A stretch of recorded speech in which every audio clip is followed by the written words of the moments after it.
All right. And here we are. Welcome. Facebook Live every Monday night, 7 p.m. Central Time on the Help a Teacher Facebook page. All right. I'm like out of breath, man. I've been on the road today. I was speaking today. I loved it. It was amazing. So check it out. I started today in Hayes Consolidated ISD in at Lehman High School. I think it's in Kyle, Texas, technically. And all right, no, I'm gonna give you my two big takeaways from both these gigs. So one, I started at Lehman High School, and then I was at Hayes High School with the CTE crew over there. And here's the big takeaway: at Lehman High School, Chapa Middle School came over. And here's what I loved about it. I love the fact that they're connecting those two campuses and in that flow, that feeder pattern of kids. So all these teachers on the same page at Chapa and at Lehman, where the kids go after they leave Chapa. And I love how man, you know what it is? They're just such a huge group there of just truly talented educators and passionate about the work. And man, it's amazing. And then from there, I went to the Hayes High School where I met with the CTE crew. And let me tell you what I love about it. Like looking at those educators and thinking that for lots of kids that are getting their certifications, whether it's cosmetology or welding or mechanics, or they have like a firefighter EMT program, whatever it is, what I love about it is for a lot of those educators there, like they are the last like adult of influence. Like a lot of these kids are going to go right from there into the workforce. And I love how those teachers there, they're just so passionate about their work and they love their kids and they're sending them into the workforce the right way. I love it. All right, here we go. Here, man. So we have such a just a lineup. I love it of people come up, such influential educators and teachers and school leaders coming up in the next few weeks. And today, like that said, like tonight, I'm really excited because, and by the way, anytime you see me do this and lean down, that means I can't see anything and somebody's commenting, I can't see it, so I'm gonna have to lean in to read it. So what I love about today is on our Facebook Live today, we have my friend Cassidy Carroll. She is at South Middle School in Henderson, Kentucky. And here's, I spend so much time thinking about our educators getting started in this work and getting started in the business, and they're at the very beginning of that journey. And sometimes I feel like we're not doing enough to support them and to nurture that career. I mean, sometimes we'll give them a mentor, for like a year. And like, I don't know if that's enough, man. Like for this profession, I really think it might take a few years of support and keeping them together and that crew coming in as a first year teacher. So I thought it'd be interesting to hear from her perspective on her career, how things have been going. And all right, so let's bring her in. And then we're going to talk about how we know each other and how we met. And Cassidy Carroll, you are, if I'm correct, if I got this right, you're like 18 months into this gig, right? I am. I've started my second year, and that's crazy to me. So it flies by, doesn't it? All right. So I was talking about that today, man. Like, here's my theory about that. Like, when kids graduate from college and they get some other job where they show up in some company, like in a cubicle or whatever, they're thinking, oh my God, I want to do this for the next 40 years of my life. And they're sitting in the cubicle. I think time probably passes really super slow. But like with this gig, because we have the big kickoff in the beginning, like we have August, and we had like that whole thing, the back to school rah thing. And then like next, it's Christmas. And after that, you're at spring break. But then there's like the big push at the end of the year. And like it's over and you recover. You have a couple of weeks in the summer to recover, get some PD, and it starts again. I think because of that, it goes by so crazy fast. That's my theory anyway. Oh, for sure. My first year, it flew by. I feel like I snapped and it was over.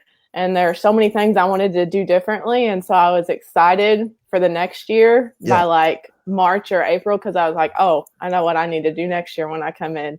So here's I want you to be like, so we need total full honesty. You ready? Like totally self-aware. Okay. And what if you're gonna grade yourself, not as like a veteran 30-year teacher, but like as a first year teacher, looking back, what grade do you think you'd give yourself? I am super, super hard on myself. I want to be the absolute best teacher ever.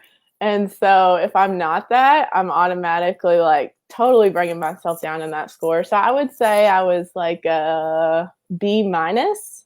I Yeah. handled the stress, I think, really well for the first year teacher. Yeah. But there's definitely things that I look back on and I'm like, could have done that better. I just needed to learn. Right. So, And did you cry at all your first year? I did. However, the second year, I'm crying a little bit more, I would say. I didn't cry as much my first year. I think the second year might be harder, and that doesn't get talked about a lot. You know what? It does. And by the way, the crying part, that's part of the deal. Like I always felt like first year teachers, we should like print up shirts that says, if you ain't crying, you ain't trying. Like Yes. that's just part of it, man. Uh-huh. And so I was going to tell people how we met. So we met and I came to Henderson at the school. No, wait a minute. Was I at South? You were okay, so this is a cool story. You were at Okay. South Middle School. Yeah. And you were working with the South Middle School teachers and South Heights teachers. Yep. And South Heights is where my dad is the principal at. Mhm. And so I wasn't even, I think I was maybe a senior. Yep, you were in high school. Yeah. You were doing PD. You were doing professional development before you even went to college. Yes. And so you were speaking at an event where I didn't know if I wanted to be a teacher or not at that moment. I wasn't for sure. You were speaking at an event in the school that I ended up teaching in this year. So I think that's just the circle of life. Yeah. And so let me ask you this. When I was doing my thing, you might not, but this is like, was this 5 years ago? 5 or 6? 6. Yeah. Looking back, can you remember like, because you're still in high school at this point, did you get it? Did like the whole thing, like, did it make sense? Yes, it completely made sense, and it made me want to pursue this. And I think that speaks to your power in that speaking. And I also had a friend there who just came along with me, and she's also going into kind of a different field, but still wants to work with children, and she got it too. Yeah. And it was just all about loving kids. If you don't have that, what are you doing? I know, it's so true. You know, that whole thing about loving kids and like loving them relentlessly and letting them be kids. And yeah, man, they're going to make, of course they make mistakes. That's why you have a job. Like that's the point. Right. And like, you know, I was at a school at the beginning of the year and the principal asked me to, you know, get some feedback on some brand new teachers. And like, there was a couple, I'm like, man, I don't know. I don't think they love the kids. Like, I don't know. I think like that has to be there to be a good, like if you love them, like that alone, you're going to be a good teacher. I think about that a lot because coming out of college recently, I went to school with a lot of people who wanted to be teachers. And I noticed some that didn't completely love kids. And I just keep thinking now that I'm in the profession, man, how miserable is that to be so exhausted and not love it? That's like, this is hard enough. Can you imagine? I always think that too. Like what, like, how do they keep coming back? Like, it's so hard. You can love them. And it's so crazy hard that alone. Can you imagine if you don't even like them? It would be so tough. And so that's why I'm so thankful to be surrounded by people that do love kids fully every single day. And it makes coming to work a lot easier because it is hard. Yeah. It's hard every single day. And like you have not only that, so you have a great a great team in place, a great support system. You're in a great school, and there's great schools. They're funneling kids to you from a great elementary and South Heights and the whole bit, the 1199, and you grew up in a household where your dad was in education, and your mom's amazing, and your dad was a principal, and not just a principal, but a great principal. And with all that in place, it's still really hard. Oh, for sure. I was lucky to grow up in the situation that I did. I feel like I've learned from the best. My mom and my dad love kids, and you see that in everything that they do. And so I got to grow up with that mentality. But I still feel like I need more. I need to learn more. I need to go to school more. And I don't know how some people do it if they don't have that passion.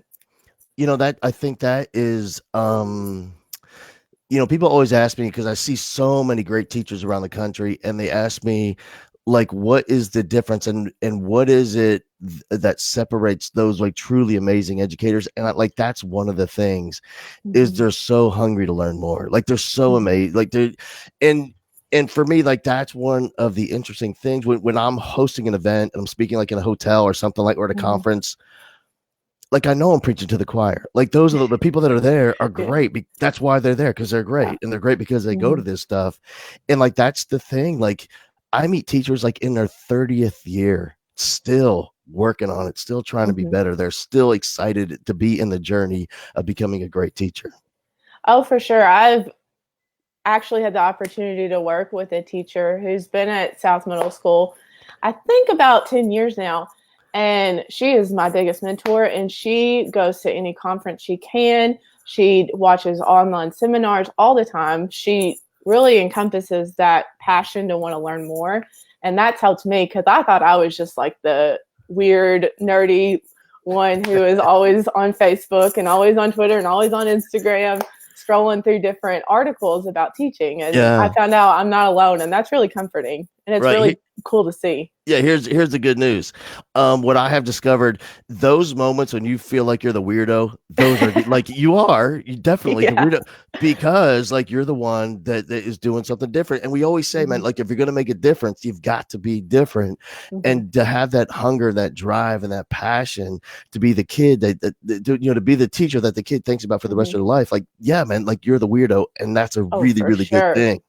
Yes. And I always think about the quote that I don't know who the exact author is. I know Apple did it in one of their commercials, but here's to the crazy ones. Yeah. That's something my dad has kind of instilled upon me. He's made me watch that commercial since I was little, and it's stuck in my brain. And I truly take pride in kind of being the crazy one. And I'm looked at like that a lot.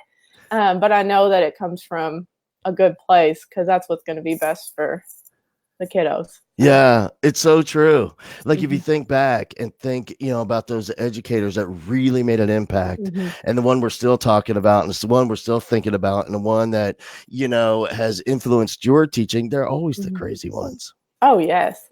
Some of my favorite teachers would stand up on desks. They would have us stand up on desks. One of my favorite teachers, she would always do this, and just little stuff like that. And I do that to this day in my classroom.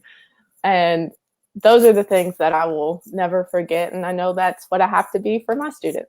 I love it. All right, so let me talk about you for 1 second. So this happened at the very beginning of last year, and you're a brand new teacher, and you're doing your thing, and you posted somewhere on a social media platform. There was a sign on your door of your classroom, and it said something like what you were teaching that day, what the content was, what the focus was, and it said, please come on in. And it was like, give me feedback on my teaching. Like you're a first month teacher asking people come into your classroom and see what and like I saw that and went, oh my gosh, like this girl has got crazy guts. There's no way. Like I was just hiding in my room hoping no one knew how bad I was. And like you're announcing to everyone that you're looking for constructive feedback. No, I think that's super important. I know that I learn from doing, and I learn from seeing. So I do my best to go into other teachers' classrooms or to go talk to other teachers on my planning periods. But I know that I also need to practice that. And it's weird. I think I'm at my best teaching when someone walks into my room. And I honestly wish people would do it more, because something just feels right about it. I get to show off my kids. I get to show off what they're doing. Yeah. And it just jives. And so I like that constructive criticism, and I like that support, because it also lets people in the building know what we're doing, and it shows a side of the students they might not usually get to see. Yeah.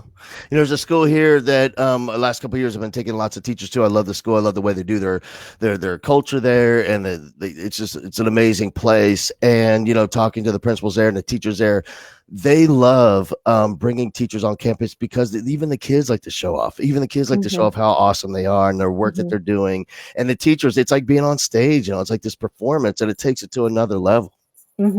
It reminds me a lot of Ron Clark. I haven't got a chance to go there, but I watch the videos and I follow all of the Ron Clark people, and I see all the amazing stuff that they do. And then I've heard from teachers that have gotten to go there. Yeah. And it is kind of like a performance, and it is fun, and it is something that the students enjoy. And I think we need to bring more of that back into school. It's true, man, and I love it too because it's my I'm all about the shenanigans for sure, right? And but I think sometimes we lose in the you know what it is, man. Like some people, they think, well, that's not my personality, and I can't do it. But what's beautiful about it is, it's not the show, it's not the performance that matters. It's being like authentically who you are, and to be different in this kid's life. Like, that's what it's really all about, to somehow figure out how to, in your classroom, be authentically who you are, different from everybody else, because that's what the kids need to see. Yeah, I don't want people thinking that I'm some charismatic, like, performer, because that's the farthest thing from me. Like, if you told me to act, I would get fired immediately, because I'm very, like, monotone and chill, and I go with the flow. But it works in my classroom because I own it, and I raise up when I need to, and I come down when I need to. And I know it's not anything super production worthy, but it works. Yeah. Hey, let me ask you, if look at, like, just being totally self-aware and honest and reflecting back on your first few months of teaching, what do you think that you could have done a better job at? There's a lot. One thing that I could have done a better job at was understanding my curriculum more, so that I could teach it in the best way possible. Because as a first year teacher, you're just now seeing the standards. Really, I know in college, I looked at the standards and I was like, okay, I know what the main idea is. But when you have to come teach it and create a whole unit about it, your world gets turned around. So I could have done better in that. And then I'll always say this, I could have done better in relationships with students that I might have missed. And I try to get everyone, but I know I didn't. And it still keeps me up to this day. So. That's the thing, and here's what I would tell you. First, I mean, if you don't mind me, since I'll give you some feedback on your feedback. Please. Is on the first one, that it never ends. Like, to this day, I mean, I'm 52, man. I've been doing in this game a long time, and I'll walk by a teacher's classroom, and I'm just thinking, oh my gosh, that woman is amazing. Like, what? Like, I feel like an imposter, because you just see these like amazing, talented, heroic educators just doing the most incredible work, like, everywhere. And I feel like I am such a loser compared to that woman in there. Like it's what it is just a matter of time in the game, and just visiting classrooms and seeing what other people do and talking about it and tweaking it every like after every lesson. And here's what I always say, and this is I wish I did this early in my career, was to think about my teaching and to tweak it right after I taught it, because by the next year, like, a year has gone by when I'm going to teach a lesson, I can't remember. Like, I really wish I would take time at the end of every day, even if it was just 5 minutes, to jot down some notes so I know how to teach it better the next time. And here, all right, don't jump in, because I'm not done with you. All right, here's the relationship one. Here's what I've learned. Even those kids that you think, I didn't do enough, I gave up, like, I just wasn't enough, I could have done better. I promise you, those kids are the first ones are going to come back in 2 or 3 years and say, oh my God, I loved it, I loved you, that was the best class I've ever had. Like, they'll fake you out every time. It's the kid you think you didn't connect with, you connected the most with. I hope so, because I think about them. Yeah, I think about them a lot, and I just think about things I could have done differently, and I don't know, it's tough. And so using that, though, I'm doing a better job this year of making sure to connect with the students that I may not initially just click with. Yep. So. Yeah, I think that's so true. Like, we talk about this relationship thing as it's just a natural thing with every kid. It's not a natural thing with every kid. It's a natural with some of them, but the others, it takes work.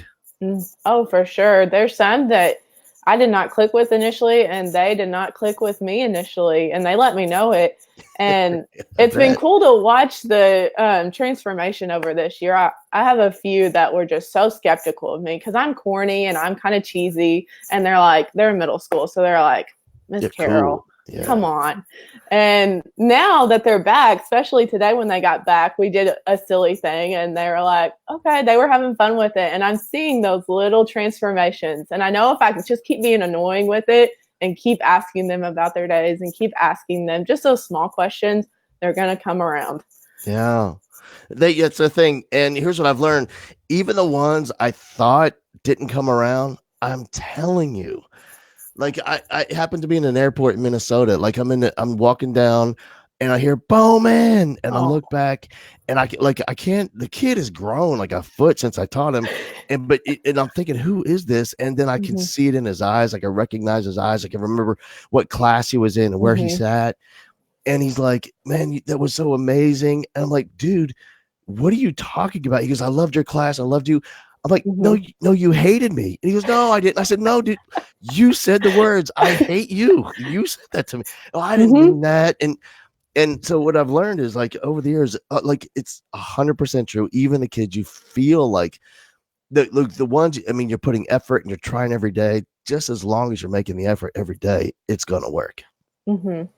I think that's a really hard part of being like a new teacher. I want all of my students to love me all of the time. And then coming to that realization that that's just not the case was really tough because I take that personally. I'm like, oh my gosh, what did I do to them? What can I do to make it better? And I know that sometimes it's a little bit more than that. Yeah. And remember, they're kids, right? Yes, of course. So like that's their job. You know, and they make me better for that. So yeah, for sure. That's where the real lesson is. Like in so many cases, it's the teacher. Like that's the one. And like since you have that like in your DNA is to love that kid relentlessly. Like I think so, like sometimes I feel that where I feel like I have to catch myself. Like, am I being selfish right now, expecting something in return? Because that's not why I do this. I'm here to serve and to give and to love that kid. I'm not here to expect anything. So I have to catch myself when I feel like I need some sort of validation for all my effort, you know? Oh, that's a good way to put it. And that's something I needed to hear. So thank you. Yeah. Hey, so those are your challenges. Now give yourself some props. Looking back, kicking off the last school year, what do you think that you did well? I'm never afraid to try something. So I will go into the school day and I will come up with a lesson. And if it bombs, it bombs. And it doesn't really keep me up at night because I'm like, okay, I know what I did. I know what I can do better. And so that allowed me to do some really cool things in my year and a half of teaching. And then I hold high expectations, and that makes life hard on me, but it makes everything worthwhile and meaningful. So I feel like I do well in that. Every kid knows what I expect of them, and they know that I expect the very best in everything that they do. Yeah. And you know what it is, man? Like earning the right to do that is all about the relationship. Like that relationship provides the foundation upon which you can construct all those incredibly high expectations. Because if you think back to all those teachers that were like the most rigorous of all, and that they demanded excellence and they were so hard. If you think about that and like you wanted to please them, like that's what it was. It's because you knew they loved you. And more than like it was a combination. I'm thinking back. I remember it being like a combination of wanting to meet the expectation along with not wanting to disappoint them. Yes. I have a couple of high school teachers that just embody that. I was in some really hard classes and I loved them so much that I did not want to mess anything up because I knew that they deserved that and they were good teachers. And so I think about them often whenever I'm teaching. Like I want to have that same rigor, that same expectation with the relationship, because without the relationship, my kids aren't going to care about anything that I say. Yeah, none of it matters. Like I see schools everywhere, and it's like rampant across the nation, and I'm in them all the time, and a lot of times I don't want to hear it, but like I see that they're trying to raise the expectation. I see that they're trying to raise test scores. They're trying to raise the rigor, all of that. But none of that is going to look, if the kid doesn't want to be there to begin with, making it more difficult and more challenging with her kid didn't want to be there in the first place, it's never going to work. No. And that's something that I think about a lot. I think one thing, I'm in middle school, and middle schoolers tend to just be like, oh, I don't want to do this. I don't want to do this. I want to be playing video games. I want to do this. And I understand that going into it, but I do see a little lack of like hope in them, and it scares me. And so Yep. I think school should be all about bringing that back and bringing that love of learning back. And I think we need to get back to it, to that kind of drive as a nation. You know what it is? It's fascinating if like it just that sense of hope and a sense of wonder and a sense of possibility. I mean, there's a drastic decrease as they matriculate through the school years. Like you can walk into a first grade classroom and you could say, hey, who in here thinks they could be the president? And they all go, I do. Yes. Who in here is a great singer? And everyone, I am. Who's a wonderful artist? I am. And then as you go through the grades, you know, and by the time you get to high school, like, hey, who's a great singer? They're going to like, that kid over there can sing, you know, and, or that kid might be the president.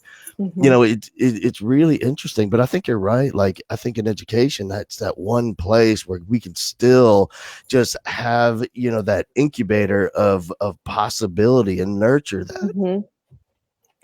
For sure. I know I've grown up in like a weird time. I grew up without really the internet or phones for the first half of my life. And then once I hit middle school, I got my first phone. And ever since then, it's a big part of my life. And I've seen big changes in myself, and I see it in my kids.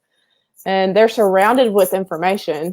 They have it all there. They just need to be able to use it in really awesome ways. I think that's our job, is to guide them to that.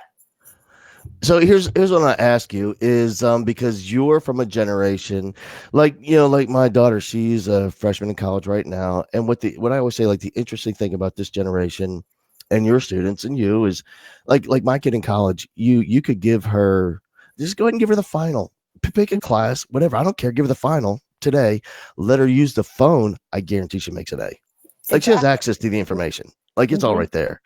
So my question to you is, as you're kicking off your career, like in the very first few months of your career, 18 months in, if you could have anything for your kids, like as a result of them spending their lives with you in your classroom, like the real lesson, the one you're going to think about for the rest of their lives, because like you know, by now, the kid's going to forget the content. They're going to forget all the little stuff we teach them. But like, what's the real lesson that you want that kid to remember as a result of being in your classroom family? I want them to be compassionate. That's my big thing. I feel like if they are compassionate, they can do about anything for about anyone. And when I see that compassion in the hallways, and when I see that compassion in the classroom, it makes my heart grow. And then I see it kind of trickle on to everyone else. And this is going to sound bad. If they can't write a perfect essay when they leave me, I'm okay with that. But if they can go out and be good people and they can do good things for the world, no matter what capacity that looks like, I'm all for that. I think we need a lot more of that in this world today. You know, I don't think, I might know of 4 teachers I've met that would get mad at you about that. The other thousands upon thousands would be like cheering, saying, yes, exactly. Like that's the whole point. I really think it's all about using the content of your classroom as the vehicle to teach whatever you're truly passionate about. And then for that, like in your classroom in English and language arts and the reading and the writing and all that is really all about producing these compassionate people, the leaders of tomorrow that are sitting in your classroom today as they step into the world, man. Like that's really what it's all about. I call my kids world changers, and they, at the beginning of the year, they roll their eyes at me, but I just keep saying it. And at some point they're going to hear it and remember it, I hope. But I do truly see them as world changers, and they're going to be the ones that are leading this world in the future. And I want them to be the best at it. Yeah, like that's the thing about teaching. Like that's the beautiful part, man. Like, you know, you can instill whatever, and of course they're gonna roll their eyes. Their kids are supposed to roll their eyes at everything. Like that's the fun of middle school, right? What I always say about middle school is, you know, I love the consistency of the inconsistency. Like, consistently, you never know what you're gonna get.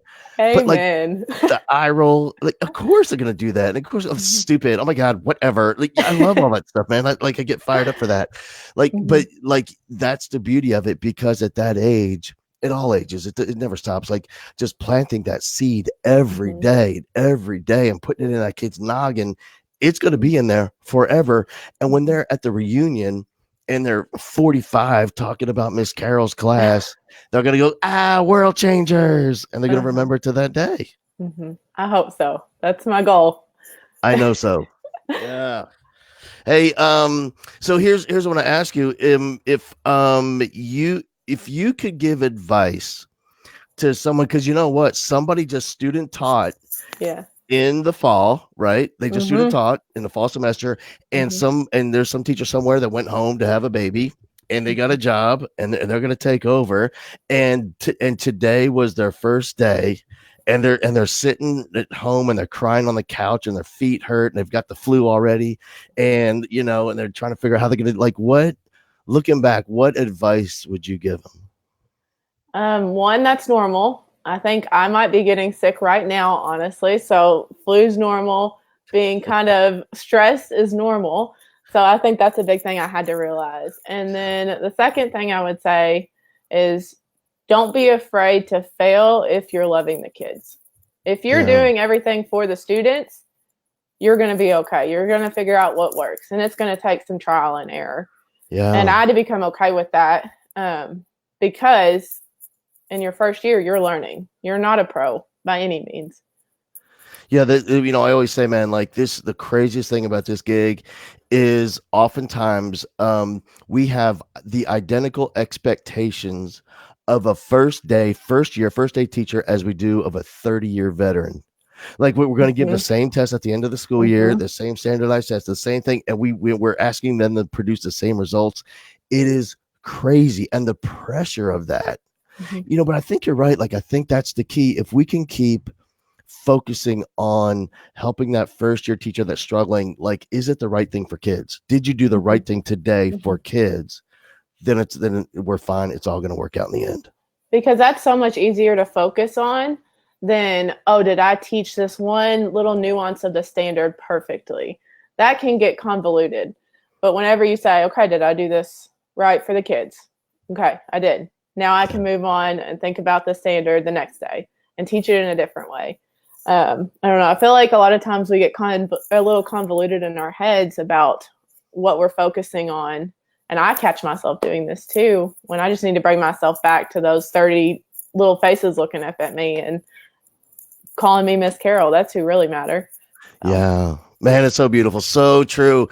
And like looking back, if I was going to, man, it's so long ago when you weren't even alive. I'm trying to think when I first started this thing. And I think that was the biggest thing for me. Like I was so caught up in stuffing the knowledge into their noggin.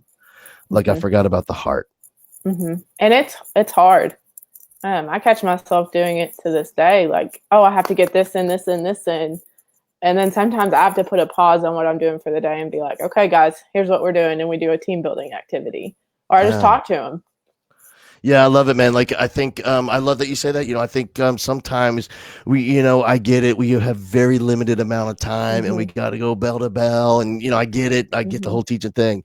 But for sure, like there's a time to bring that family in that classroom back together and try to remind them, hey, man, this is about having fun. Like learning is a blast. And like this is about having fun and doing those games and getting kids reconnected with each other. Like that's so important. Oh, for sure. We actually have a saying in my classroom that I started this year. Growing up, my family always watched Lilo and Stitch. It was like our movie. And at one point in the movie, they say, Ohana means family. Family means no one gets left behind or forgotten. And we've made that our class mantra. So most days, if it's not just completely crazy and time's escaped me, but most days I'll say Ohana and then they'll say means family. And then I'll say Ohana hold on. Backtrack. I'll say Ohana, and then they'll say means family, and then I'll say family means nobody gets left behind or forgotten, and we say it back and forth to each other. And sometimes they say it like really mad because they're like Miss Carroll, and then sometimes they are screaming it, and it's all about those times that they're screaming it because they need to know that we're family. I love it, and that's the thing, man. Like I think as educators, and I know you don't do it, but I did because I mean, you were, you had your dad, you already knew what was happening in your population at your school, but it took me a while to realize that this was their family. Like Mm-hmm. this is it. Mm-hmm. And I just assumed, I guess, that the kids were like me and they had a mom and a dad at home and they were going to little league and taking music lessons and the whole bit, man. But for so many of them, this is it. Mm-hmm. It's gut wrenching and Yeah. it's really sad. I mean, I had some today that were like, Miss Carroll, I'm so excited to be back at school. I missed you. I missed my friends. And I asked them what they did over the break, and they were like, oh, I didn't do anything. And Yeah. they sat at home all break, and they were lucky if they sat at home peacefully. So Yeah, that's true. And if they mm-hmm. have a mom and dad, or they might be a single parent, or no parent home, or living with grandparents, Mm-hmm. it's very. And we always say, that I try to remember that those kids will forever be better actors than you are a Mm-hmm. teacher. And Mm-hmm. and what that means is like they'll fake you out. You'll never know what's really going on in that house. Mm-hmm. They've learned over time to hide it and to the pain and what's really happening, and I'm talking like Mm-hmm. all kids, man, like a beautiful Mm-hmm. home and two parents that go to youth group. Mm-hmm. Even there, you don't really know what's going on in that house. I think that's the biggest thing about teaching. You see it all. Yeah. Things that you don't expect happen, things that you expect happen. You see it from all walks of life, and that's hard to. It's hard to deal with sometimes from a teacher standpoint. Yeah, It gets I really don't think we sad. do enough. I don't think we do enough. This is the one career where we don't.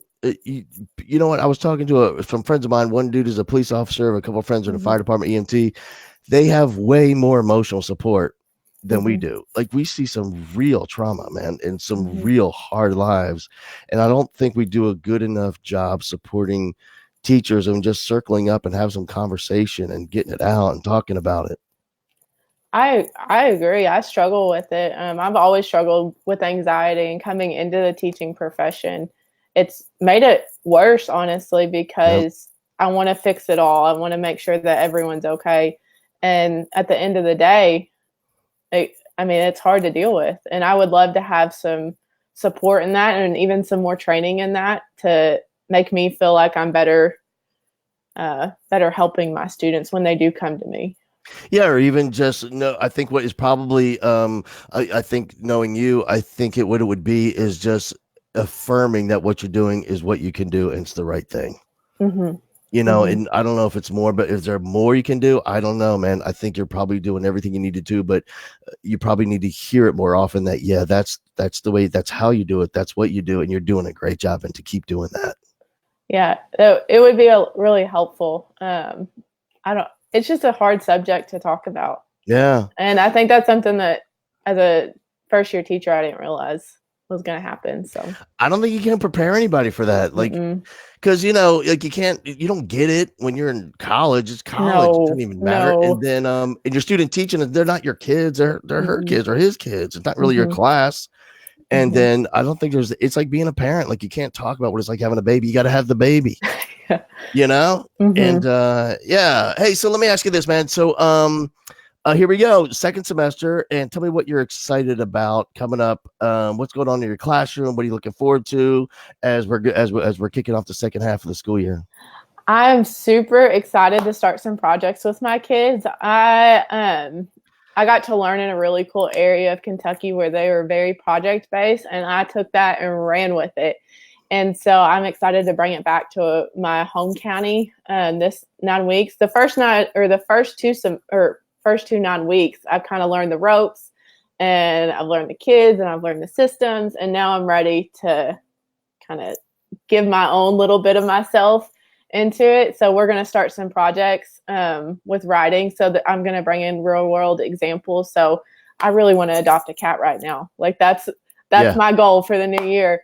And I know that animals are a big thing for them, and they really love animals. They're passionate about it. So I think we're going to do an argument piece over adopting animals. Why is that good? Why is that something that we should get behind? And then I'm going to bring in the Humane Society and the animal shelter and have some of that interaction. And I got that idea from a really awesome teacher from my college experience and from my experience last year. And she did something just like that. And I'm so thankful for it because it gets the kids motivated and it gets me motivated. And I'm just excited about it. Yeah, I can tell, man. You love it. You're in. You're a lifer. Yeah. Yeah, that's good. And hey, listen, who is there when you think about their and I almost don't want to ask you this, but I have to. When you think about your first 18 months, who can you has there been a few people? I know that school is full of awesome educators, but are there a few people that you feel like really have stepped up and took care of you and helped? And oh gosh, so I've been at 2 different schools, and the principals at both of my schools have been amazing and just guiding me. Yeah. They've been very compassionate towards me, and I'm super thankful for that. And then I have a teacher this year. Her name's Marie Kavanaugh. And she has stepped up from day one, and she has been a mentor that I never knew I needed. And she's given lots of her time, lots of her resources to make sure that I'm okay. And for that, I'm just forever grateful. Yeah. And then all of my South Heights people, they've helped me grow. So I can't say enough about that. As soon as it came out of my mouth, I was like, there's no way she's going to do this. Yeah, it's everybody, right? Like, that's the beauty of those schools. When you have a great culture, it's all because they're all in. There's so many amazing people. And hey, these last couple of comments have been great. And it reminded me of my friend Victoria Masichek. She has she got some crazy giant, I didn't know her dog was. She got like a service dog. And Janice Porter, she says she has one too, but my friend Victoria has one. And like she's like, the thing is, it went to classes and she's gonna bring it to school, like the whole thing. And then also Michaela says she's gonna help you get a cat, man. I need that help. We've missed a few. I found it, and then they get adopted like 4 hours later. Whenever I actually like think about something, the cat's gone, and I'm like, I have a gift. It's not a gift I want. All you got to do, just go behind the grocery store. There's cats everywhere behind my grocery store. Grab one of those things. I'm a little scared to do that, but yeah. Hey, man, listen, thank you so much for hanging out with me. And thank you. Man, I really, really, I just follow you from knowing your dad and seeing you online. I'm just so proud of the educator you've become, the woman you're becoming. It's just so much fun to watch your journey. I'm just so impressed with you, and it's just been amazing. Well, I'm thankful for you because I don't know, 6 years ago, I went into your Teach Like a Rock Star session kind of on the fence. And I don't know if I would have actually went into the profession without that. So thank you. I appreciate that, but I guarantee you would have gone in. Hey, thank you so much. Have a great night. Thank you. See ya. All right. Bye-bye.